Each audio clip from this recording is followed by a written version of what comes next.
এক, দুই, তিন, চার, পাঁচ, ছয়। তো এই টাকাগুলো এমনি এমনি ইনকাম করে নেই।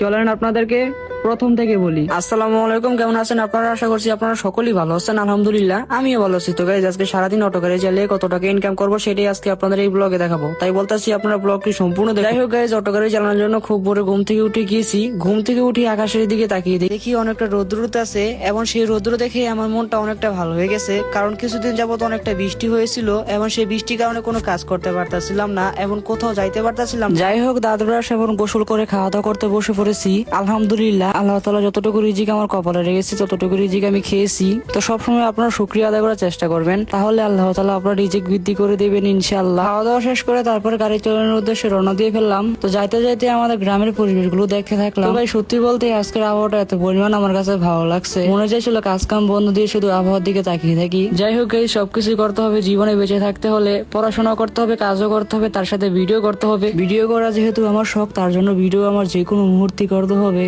বা যে কোনো পরিস্থিতির ভিতর থেকেই আমার করতে হবে। যাই হোক গাইজ, হাঁটতে হাঁটতে আমাদের গ্যারেজের সামনে এসে পড়ছি। গ্যারেজের সামনে আসার পর শাটারটা ওপেন করলাম। শাটারটা ওপেন করে আমার গাড়িটা বের করলাম। এখন আমার গাড়িটা ভালোভাবে মুছতে থাকলাম, কারণ আমি যে জিনিস থেকে ইনকাম করি সেই জিনিস যদি যত্নই না নিই, তাহলে সেই জিনিস থেকে কিন্তু কখনই আমি ইনকাম করতে পারবো না।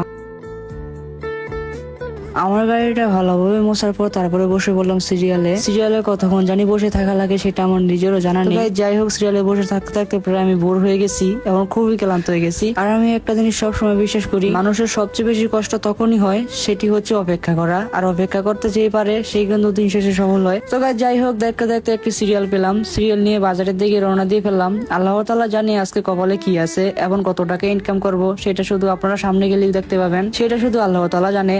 যাই হোক গাইস, সবসময় আমি আল্লাহ তাআলার উপর শুকরিয়া আদায় করি আলহামদুলিল্লাহ, কারণ আল্লাহ তাআলা আমাকে যা দিয়েছে তা নিয়ে সবসময় আমি হ্যাপি থাকার চেষ্টা করি। আমার কাকা বুঝছেননি, মানে তিনজন লোক হইছে, তারপরে যাইতো না আঙ্গুর কাকায় দুজন হইছে কোনো কথা।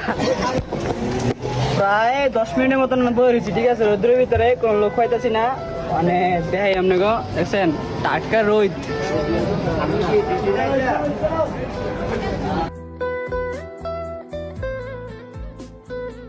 এবার আপনাদেরকে বলি আমি কিভাবে গাড়ি চালাই। ধরেন আমাদের কুমারিয়া থেকে বাউশিয়া বাজার পর্যন্ত, এবং বাউশিয়া বাজার থেকে পুরাচক বাউশিয়া, তার সাথে দড়িবাস স্ট্যান্ড পর্যন্ত আমি এই পর্যন্তই থাকি। আবার মাঝে মাঝে ভবরচর যাওয়ার চেষ্টা করি, এবং মাঝে মাঝে ভবরচর যাই।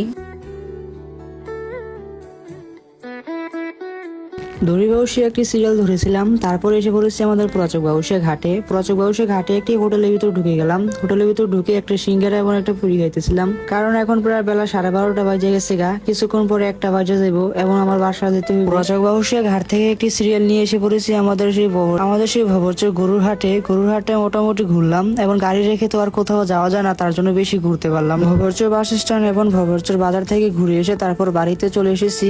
এমন আমি গত 2 দিন আগে আমার গাড়িটা চার্জ দিয়েছিলাম, সেই চার্জ দিয়ে আজকে কিছু টাকা ইনকাম করেছি। সকাল 8টা থেকে বিকাল 5টা পর্যন্ত গাড়ি চালায় কত টাকা ইনকাম করলাম চলেন আপনাদের দেখাই। বিসমিল্লাহ।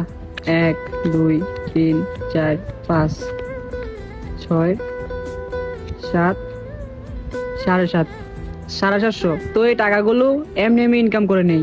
তো গাইস, ব্লগটি সম্পূর্ণ দেখার জন্য আপনাদেরকে অসংখ্য ধন্যবাদ।